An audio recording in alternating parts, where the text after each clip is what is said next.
It does not make sense that Africa can have so many resources, yet Africa still languishes in poverty. We have banks that we don't own. We have education systems that we don't own. We have curriculums that we never wrote. We have political parties that don't service our own interest as people. We have passports. They don't give us access to other countries. They have access to our countries. We don't have access into their own countries. And that's supposed to be democracy. They have embassies in our own countries, and yet they put the same countries in sanctions. What sort of a system are we talking about if we are to be addressing the issues of African democracy? African democracy is a crippled child who is sitting on a wheelchair, a paraplegic wheelchair. In as much as our countries are claimed to be democratic, they are not free at all. Our economies are ruled by the West. Our education is ruled by the West. Our medicine is given by the West. Our diseases are managed by the West. Our populations are managed by the West. Our technologies are imposed on us by the West. So which part of us can you say is democracy? The same countries, they sponsor a government, they sponsor a surrogate government, the government gets into power. After they're in power, then you put the same government in sanctions again. What do they want from us? These colonizers, what do they want from us? You wanted our gold, we took it. You wanted diamonds, you took it. You want our children and our body parts? You're harvesting. Africa is a harvesting ground of livers and kidneys and hearts. What do you want from us as a people? You took our art. You took our kings. Destroyed our civilization. Up to now, 400 years later, the colonizer is still watching to see how much more he can get away and harvest and pull and rape and take away from the African people. And all this comes under a big umbrella. Africa is going to become a democratic state. But in the midst of democracy, what democracy has been able to do more than anything else, it is to solidify the borders of segregation between nations. The border between Zimbabwe and South Africa, put more fences, put more dogs. The border between Zimbabwe and Mozambique, put more fences, put more dogs. The border between Zimbabwe and Zambia, put more fences, put more dogs. Botswana and Zambia, put more fence, put more dogs. And all these African countries walk around each other in funny little ties, flying around the countries, sitting around United Nations, Africa Union, and we are discussing issues of democracy. The first idea when Africa wants to discuss democracy is how do we restore the African dignity by destroying the borders that separate the African children. My grandmother is Shangaan, Mozambique, on my father's side. My grandmother is Venda, on my mother's side. My father is Karanga, and my grandfather on my mother's side is Ndebele. So how can you put a border in a passport for me, that for me to go and see my grandmother's houses in Mozambique, I need a passport. To go and see my grandmother in South Africa, I need a passport. I must go to Pretoria first, go to Harare. I can cross the river, the Limpopo River. And this is the form of the democratic Africa that our leaders are constipated with. I'll spill the beans as loud as clear. African democracy identifies a few educated, parodic Africans who become political parties. And they talk in cahoots with the funders, the colonizers. They walk into power not to help the African people, but to look after themselves and maintain the system for the colonizer. So you walk up to me and tell me right now, South Africa is free. We still don't have the Reserve Bank in our hands 25 years later. All the insurance policy companies are white. Black people, we only run funeral parlors and taxis. That's all black people own. Funeral parlors and taxis. Insurance companies are in the hands of the colonizer. The banks are in the hands of the colonizer. Manufacturing industries are in the hands of the colonizers. The pharmaceuticals are in the hands of the colonizers. Medicine, clothing in the hands of the colonizers. Technology in the hands of the colonizers. Small little black boys who graduate from universities and black girls, all they do is to work for people who are putting on shorts. Uneducated, some of them, by the way. They have inherited wealth from their own fathers, and they run these countries. And that is supposed to be democracy. In fact, democracy says don't disturb the status quo.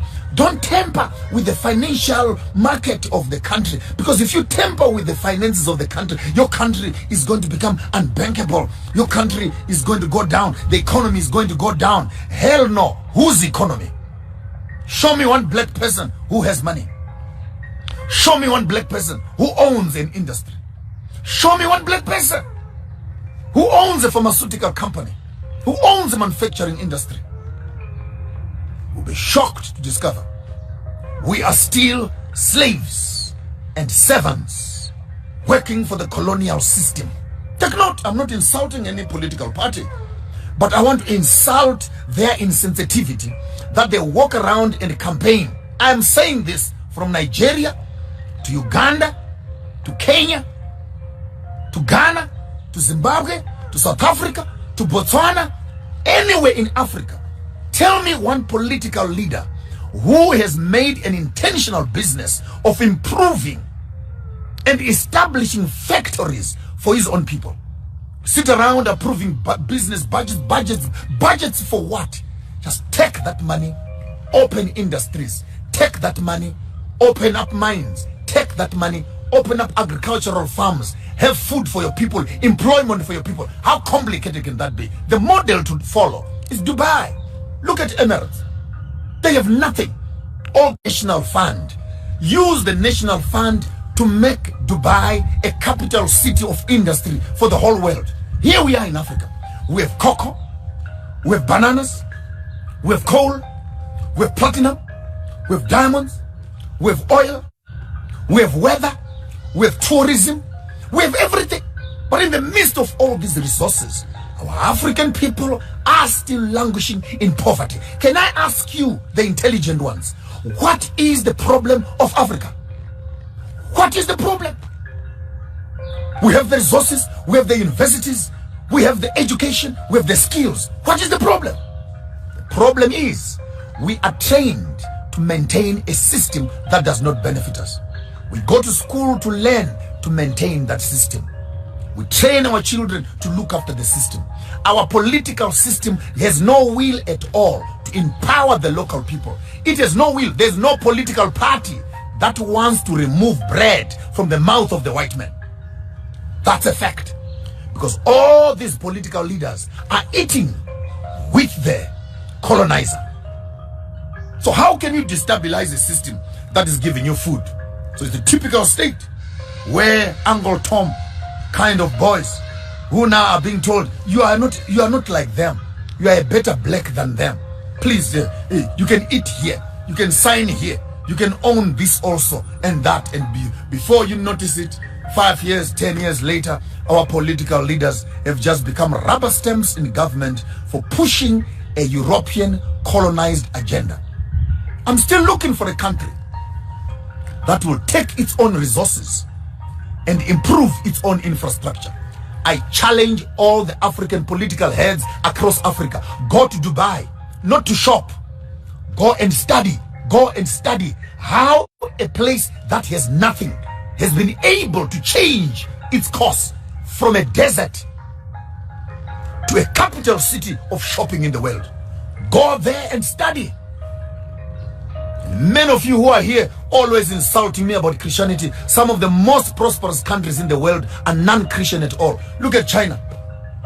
Look at India. They are succeeding. Do they even believe in Jesus?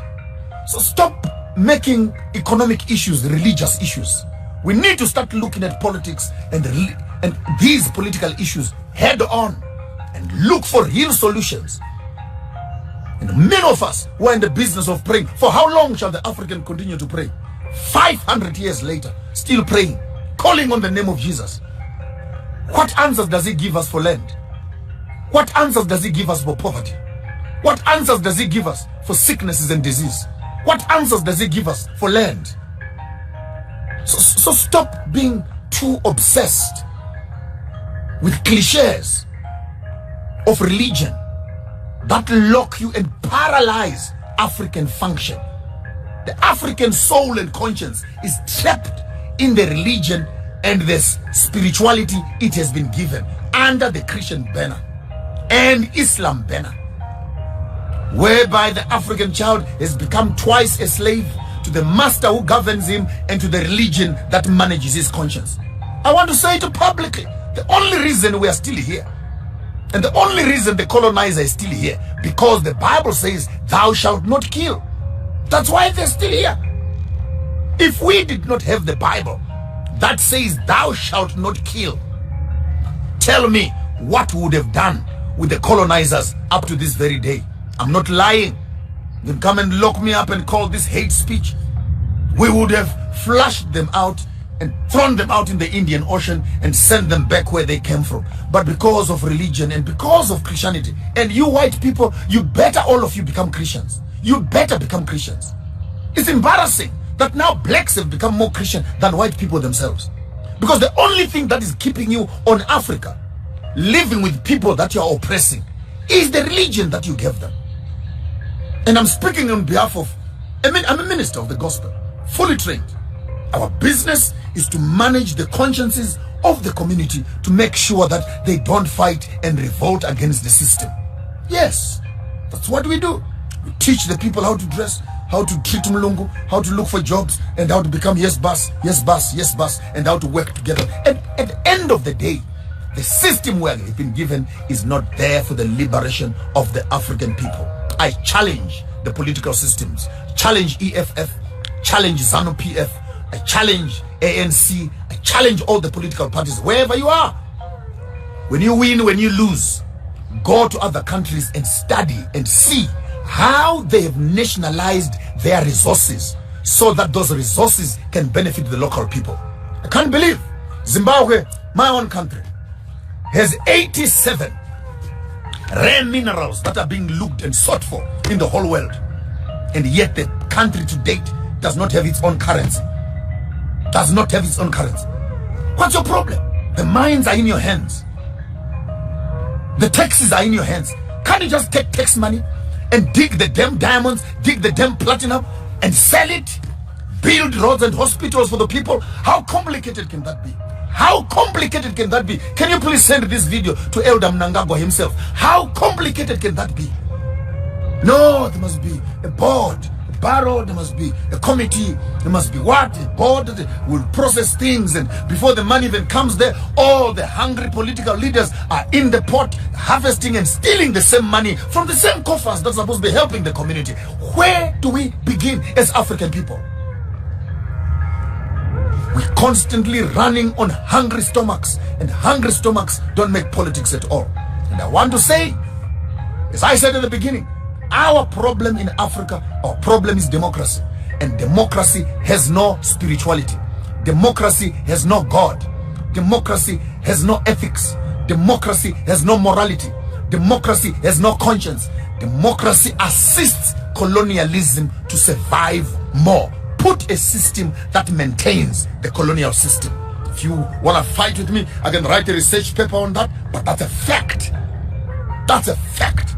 You walk into power, you destabilize the system, they put you on sanctions, put your economies into quarantines and into chaos. There you are again begging and crawling on your feet, looking for the Western world to approve, give you loans and etc. How long will you, as my African people, how long will it take you to wake up from your sleep and slumber of eating the lollipops of Western civilization? And one of the most biggest poisons that we have eaten in Africa is the poison of democracy, which teaches us not to respect anything. I'm here to advocate for Ubuntu nation. Every man must look after his own family. Put R1, $1 per day for every member of the family who is living with you. Start a savings plan. 52 million people in South Africa, 17 million people in Zimbabwe, 2.5 million people in Botswana, 2.3 people in Swaziland. If we can put all these R1 per day kind of money, we are able to create our own banking, our own financial system, which can challenge and collapse all the financial institutions that Africa is now incubating, which are colonial systems. I don't care who they are, from Ernst & Young to Old Mutual to Standard Bank to FNB to Nedbank, all these systems that are in the hands of the colonizer. We don't need these systems at all. If we can take the money that we work for and we keep it together. Now, because we are all in debt, let's start slowly. Let every member of the African Ubuntu nation create a doggy bag, a kitty, have a small little savings plan in your house. R1 per day, 1 pula per day, 1 malangeni per day. Keep that money with you. We'll make a calling very soon. We put all those R1 per days into one big kitty. We can begin, even if the white people say they want us to buy the land, we can afford to buy the land for ourselves. 52 million rand a day or 47 million rand per day times 10, that's for 10 days, times 100 days, times 1 year. Those are trillions of dollars. We don't need a donation from anybody. With that money, we can build our own universities. We can build our own hospitals. We can build our own houses. We can look after ourselves. If we understand, we can make the resources work for us. Instead of taking 2,000, 3,000 rand per month to pay for a gym, to pay for health insurance, to pay for insurance, which we can't even afford. Why can't we take our own money, R1 per day, buy and build our own hospitals, which we can look after ourselves, which we can afford, competitive prices for our own people. I'm here to advocate for a new day for the African people. We're tired. I'm getting old, and I'm wondering how long will this go. Please start Googling, start reading about Ubuntu Nation. Ubuntu Nation, Ubuntu Nation, Ubuntu Nation, Ubuntu Nation is our only solution and our last stroke of hope as Africans. Let's take the money that we are working for at a minimal of each one of us who is working. Start putting that money together. Before the end of this year, we will open up an account which will be thoroughly transparent to the whole continent for everybody to see where your money is going. We'll start using this money for the development of the Ubuntu concept, then spread it over into all the countries, and we can begin to have our own savings plan, which can build our own infrastructures. And the issues of politics and governments, we can always deal with them a bit later on. I'm not interested in politics. This is not a political party. This is a nation building initiative. A nation building initiative. We are not talking politics. Time for politics is over. We have given political leaders from 1945, 1960, more than 68 years of democracy. But each democratic country has made its people poor and poor. And no one wants to admit that we cannot run this system. It's failing us. It's failing us. Politicians are saying too much, saying too much, saying too little, doing too little, speaking too much, doing very little. It's high time we take our economy into our own hands. And when we have our economy in our own hands, we can determine the politics of every country, determine the health of our people, determine the entertainment of our people, determine the fashion of our people, determine the industries of our people, determine the hospitals of our people, midwifery for our own children, education for our own children, land for the future generation, and preserve the things that we think they're important to us. Ubuntu Nation. Ubuntu Nation starts with you as an individual. Tonight, buy, organize a nice little bucket, a kitty in your own house. From the beginning of the year to date, put R1, R1, R1, R1, R1, $1, $1, $1, one puller, one puller for all your children. Let's see how that kitty looks at the end of the 3-4 months, when 10, 15, 20 families can begin to put all those R1 per day initiative into one kitty. We can begin to talk about our families, we can begin to talk about our communities, then we can begin to talk about our nation, ultimately our continent as a whole. I'm here to advocate the initiatives of Ubuntu. Ubuntu Nation is our passport out of poverty.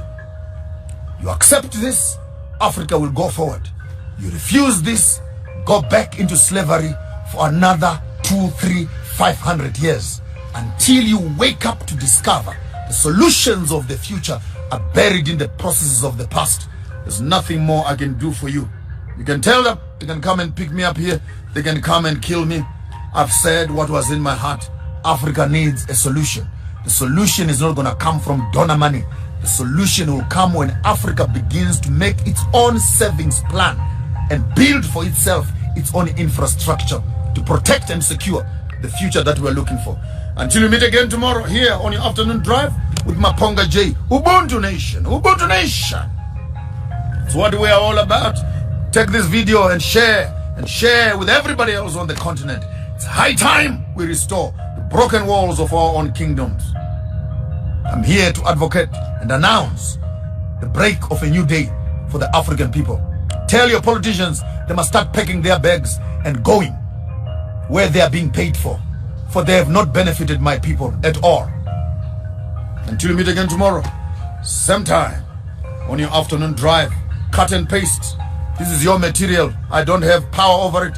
Cut and paste. Share on all platforms. Let the message of Ubuntu ring on every continent around Africa. Let the black child know we have a home, and that home is in Africa.